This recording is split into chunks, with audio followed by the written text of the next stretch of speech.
Hello everyone, and welcome back to Wednesday here on the Pagan Perspective. I'm your host Eric. This week we are talking about harmony of power.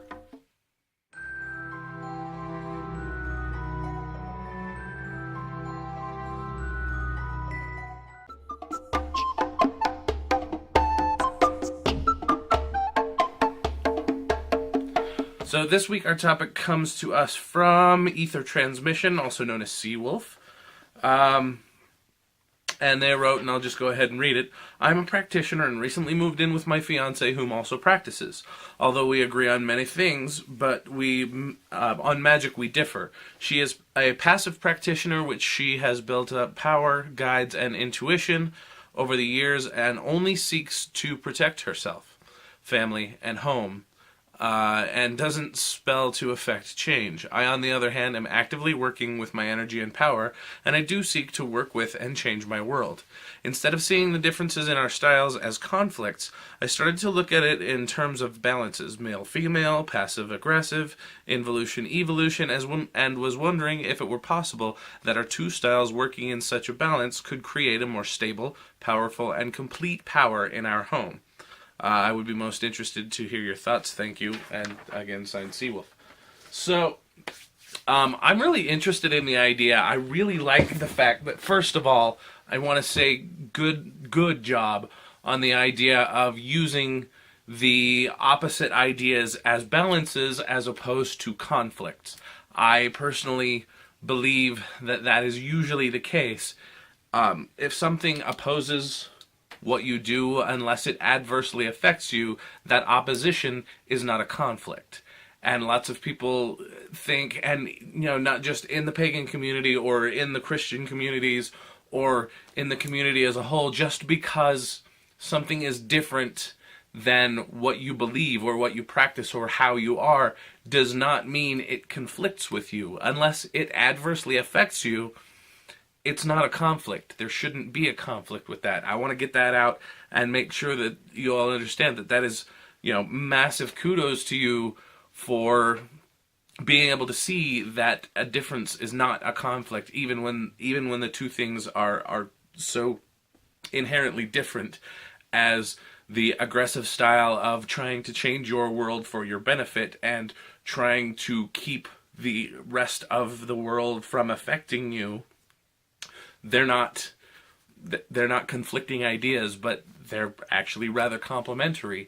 I think personally that the one style, his style of wanting to change the world around him to his benefit, I don't think that that's a problem. So long as you're not expecting to get everything and give nothing, I think that's completely effective as a way to go forward with magic and with life in general. Is as long as I get mine, I'm totally willing to do the work.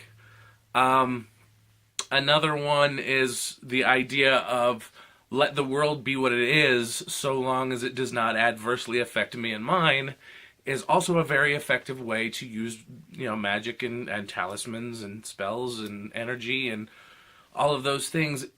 It's an amazing goal to try to achieve. I'm not particularly great at it. I'm okay at it. I'm not particularly great at the other, but I'm okay at it. So if I were to specialize in one or the other, I think I would get a much better idea of how to use that in more specific ways and probably more effectively. So I have to say I'm a little bit jealous of the idea that they have their specialties, he and his fiance have their specialties, and that their specialties means that very likely they're going to be doing different parts of ritual and using different types of magic to bolster and hold up the efforts and the effects that the other is gaining. So I think that's an awesome idea. So whether or not it creates more power, I don't know.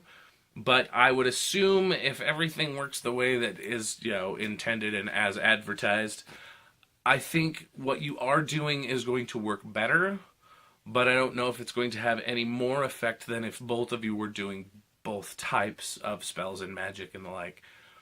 But I don't think that, with the exception of maybe not being able to assist the other as much with your specialty. Say if she decided that she wanted to change the world around her and you were able to help her with that, that would be awesome. But she is not going to be able to help you change, make active, conscious change in the world around you if that's not what she's good at.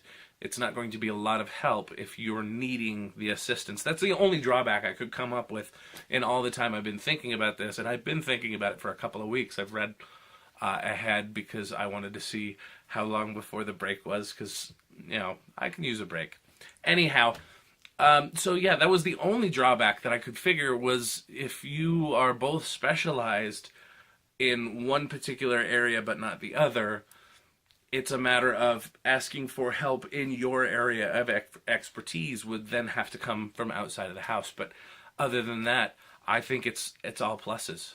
So that is my opinion, and that is my summation of my musings on this week's topic. If you have any questions, comments, or concerns, feel free to post those in the comments section below. But you guys won't see me until next year, and I'm hoping to have a fantastic time off. Thank you, everybody, for watching, and of course, until next time, Odin be with you.